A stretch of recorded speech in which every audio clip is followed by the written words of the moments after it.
I say there's basically 4 steps to starting a business. It's like you have to get an LLC, you take the LLC to a bank, and then you get a bank account, and then you connect that bank account to a payment processor, and then you go ask a stranger if you can do something in exchange for money.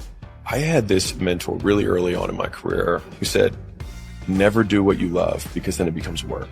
And so just a completely counter take. And this guy was a guy who just had he had 3 or 4 stores that he ran, and he retired at age 28, and not as a gazillionaire. I think he made something in the neighborhood of probably like $30,000, $40,000 a month, take home.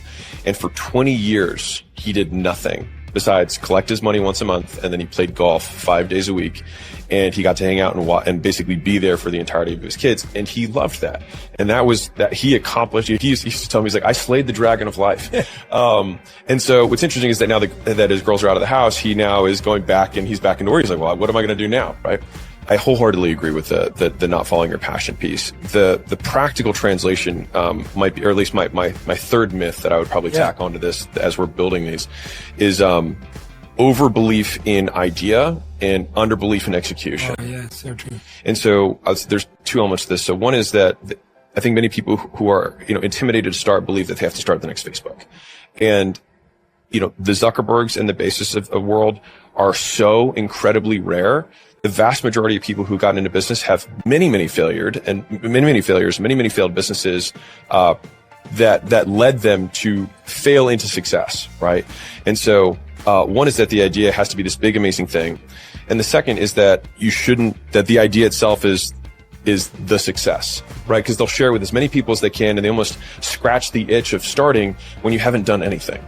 I say there's basically 4 steps to starting a business. It's like you have to get an LLC, you take the LLC to a bank, and then you get a bank account, and then you connect that bank account to a payment processor, and then you go ask a stranger if you can do something in exchange for money. And if you do all 4 of those things, you have a business. That's it, right? And so a lot of people spend years being like, I'm going to start a business one day. It's like, you can do it tomorrow. You can literally do all of this tomorrow.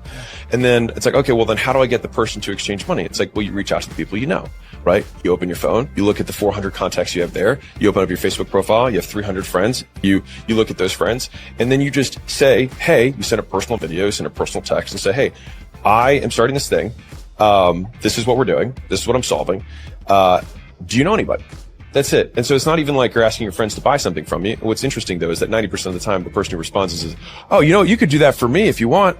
But that just gives you the easiest way that costs $0. And because we're all connected with the internet and phones, it's like the barrier to entry has never been lower than it is now. It's just the problem is that the barrier to distraction is even lower.